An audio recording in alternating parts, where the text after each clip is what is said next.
saya hormati Kepala Sekolah Islam Kristo, Sekolah saya hormati Ustazah Lia, SHG yang saya hormati Ustazah Fanda. Assalamualaikum warahmatullahi wabarakatuh. Orang tua saya yang ada di rumah, yang saya akan menginstruksikan hikmah berbagi terhadap diri. 1.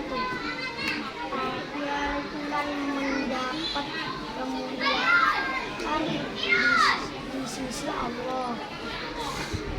2. Menjadi pribadi yang 3. Dapat ilmu yang bermanfaat. 4. Ridho guru kesuksesan. 5. Bernilai ibadah. Sekian dari saya. Assalamualaikum warahmatullahi wabarakatuh.